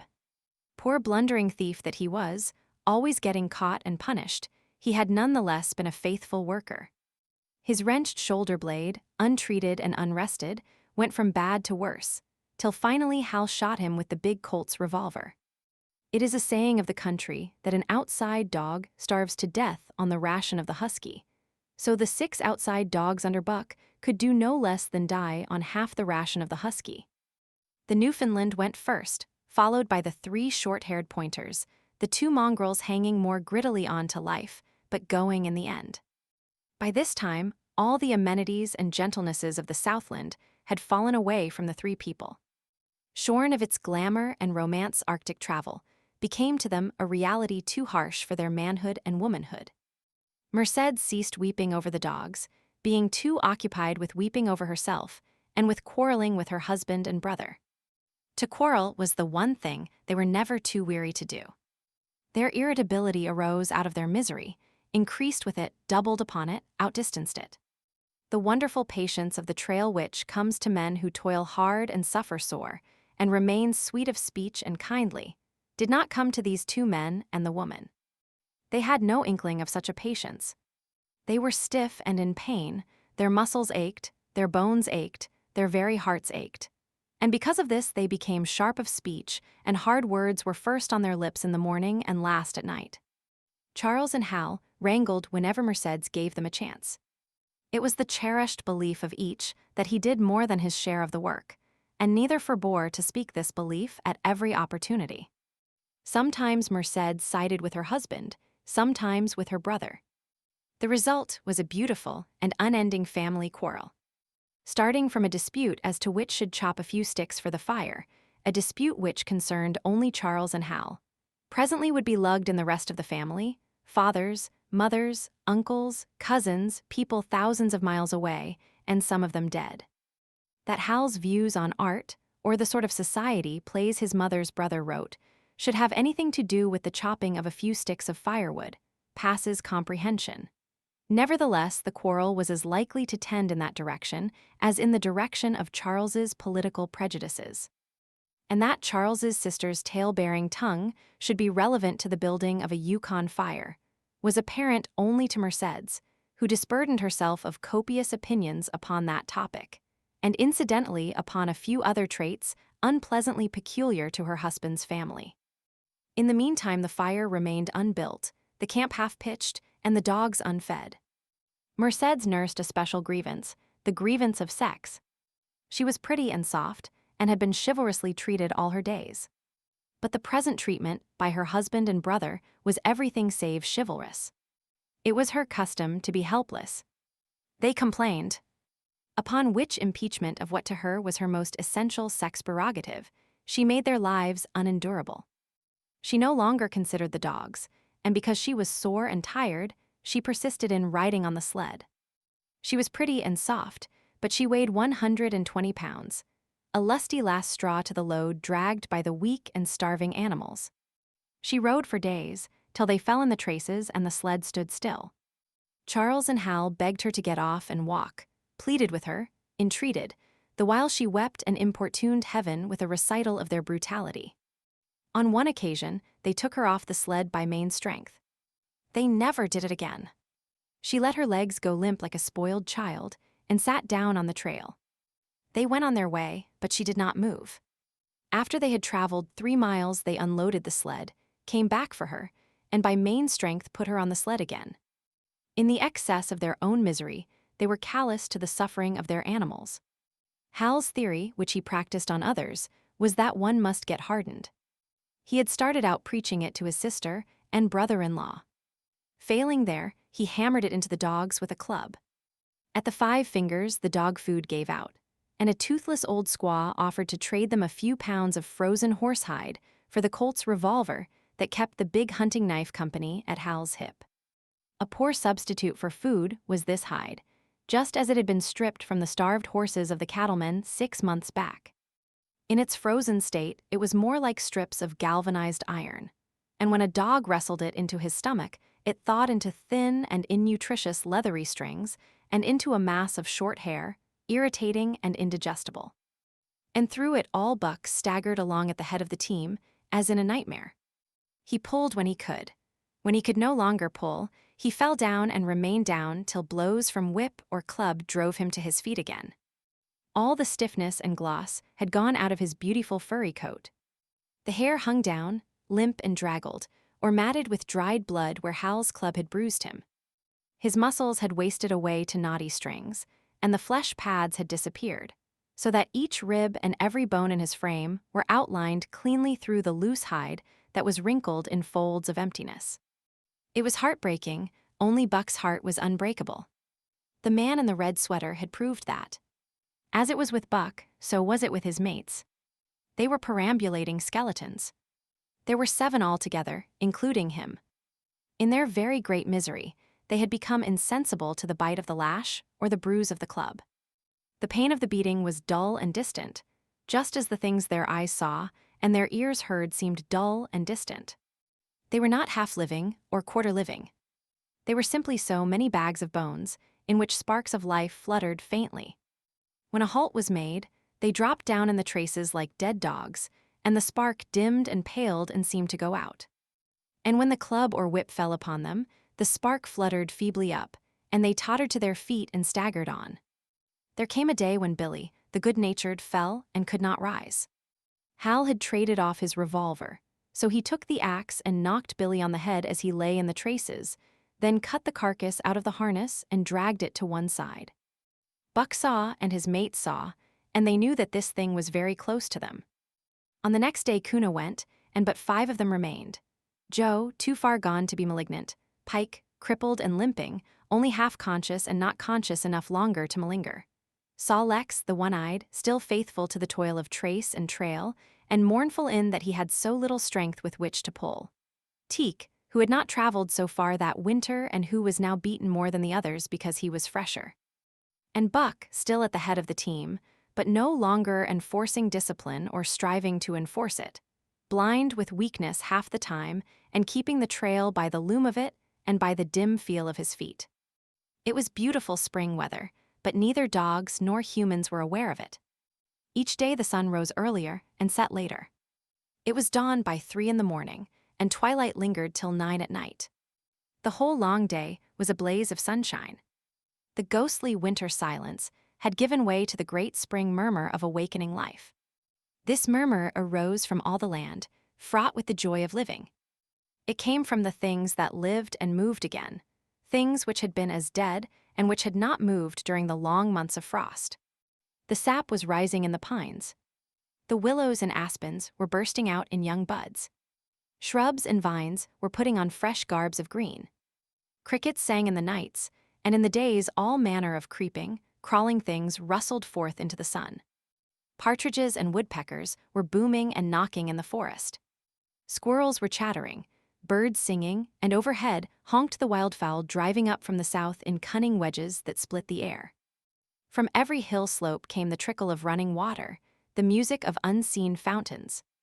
All things were thawing, bending, snapping. The Yukon was straining to break loose the ice that bound it down. It ate away from beneath, the sun ate from above. Air holes formed, fissures sprang and spread apart, while thin sections of ice fell through bodily into the river. And amid all this bursting, rending, throbbing of awakening life, under the blazing sun and through the soft sighing breezes like wayfarers to death, staggered the 2 men, the woman, and the huskies. With the dogs falling, Merced's weeping and riding, Hal swearing innocuously, and Charles's eyes wistfully watering, they staggered into John Thornton's camp at the mouth of White River. When they halted, the dogs dropped down as though they had all been struck dead. Mercedes dried her eyes and looked at John Thornton. Charles sat down on a log to rest. He sat down very slowly and painstakingly, what of his great stiffness. Hal did the talking. John Thornton was whittling the last touches on an axe handle he had made from a stick of birch. He whittled and listened, gave monosyllabic replies, and when it was asked, terse advice. He knew the breed, and he gave his advice in the certainty that it would not be followed. They told us up above that the bottom was dropping out of the trail, and that the best thing for us to do was to lay over. Hal said in response to Thornton's warning to take no more chances on the rotten ice. They told us we couldn't make White River, and here we are. This last with a sneering ring of triumph in it. And they told you true, John Thornton answered. The bottom's likely to drop out at any moment. Only fools, with the blind luck of fools, could have made it. I tell you straight, I wouldn't risk my carcass on that ice for all the gold in Alaska. That's because you're not a fool, I suppose, said Hal. All the same, we'll go on to Dawson. He uncoiled his whip. Get up there, Buck. Hi. Get up there. Mush on. Thornton went on whittling. It was idle, he knew, to get between a fool and his folly, while 2 or 3 fools more or less would not alter the scheme of things. But the team did not get up at the command. It had long since passed into the stage where blows were required to rouse it. The whip flashed out, here and there, on its merciless errands. John Thornton compressed his lips. Saw Lex was the first to crawl to his feet. Teak followed. Joe came next, yelping with pain. Pike made painful efforts. Twice he fell over, when half up, and on the 3rd attempt managed to rise. Buck made no effort. He lay quietly where he had fallen. The lash bit into him again and again, but he neither whined nor struggled. Several times Thornton started, as though to speak, but changed his mind. A moisture came into his eyes, And, as the whipping continued, he arose and walked irresolutely up and down. This was the first time Buck had failed, in itself a sufficient reason to drive Hal into a rage. He exchanged the whip for the customary club. Buck refused to move under the rain of heavier blows, which now fell upon him. Like his mates, he was barely able to get up, but unlike them, he had made up his mind not to get up. He had a vague feeling of impending doom. This had been strong upon him when he pulled into the bank, and it had not departed from him. What of the thin and rotten ice he had felt under his feet all day? It seemed that he sensed disaster close at hand, out there ahead on the ice where his master was trying to drive him. He refused to stir. So greatly had he suffered, and so far gone was he, that the blows did not hurt much. And as they continued to fall upon him, the spark of life within flickered and went down. It was nearly out. He felt strangely numb. As though from a great distance, he was aware that he was being beaten. The last sensations of pain left him. He no longer felt anything, though very faintly he could hear the impact of the club upon his body. But it was no longer his body, it seemed so far away. And then, suddenly, without warning, uttering a cry that was inarticulate and more like the cry of an animal, John Thornton sprang upon the man who wielded the club. Hal was hurled backward, as though struck by a falling tree. Merced screamed. Charles looked on wistfully, wiped his watery eyes, but did not get up because of his stiffness. John Thornton stood over Buck, struggling to control himself, too convulsed with rage to speak. "If you strike that dog again, I'll kill you," he at last managed to say in a choking voice. "It's my dog," Hal replied, wiping the blood from his mouth as he came back. "Get out of my way, or I'll fix you. I'm going to Dawson." Thornton stood between him and Buck, and evinced no intention of getting out of the way. Hal drew his long hunting knife. Mercedes screamed, cried, laughed, and manifested the chaotic abandonment of hysteria. Thornton rapped Hal's knuckles with the axe handle, knocking the knife to the ground. He rapped his knuckles again as he tried to pick it up. Then he stooped, picked it up himself, and with 2 strokes cut Buck's traces. Hal had no fight left in him. Besides, his hands were full with his sister, or his arms, rather, while Buck was too near dead to be of further use in hauling the sled. A few minutes later, they pulled out from the bank and down the river. Buck heard them go and raised his head to see. Pike was leading, Sol Lex was at the wheel, and between were Joe and Teak. They were limping and staggering. Mercedes was riding the loaded sled. Hal guided at the G-pole, and Charles stumbled along in the rear. As Buck watched them, Thornton knelt beside him and with rough, kindly hands searched for broken bones. By the time his search had disclosed nothing more than many bruises and a state of terrible starvation, the sled was 1/4 of a mile away. Dog and man watched it crawling along over the ice. Suddenly they saw its back end drop down, as into a rut, and the G-pole, with Hal clinging to it, jerk into the air. Merced's scream came to their ears. They saw Charles turn and make 1 step to run back, and then a whole section of ice give way and dogs and humans disappear. A yawning hole was all that was to be seen. The bottom had dropped out of the trail. John Thornton and Buck looked at each other. "You poor devil," said John Thornton, and Buck licked his hand.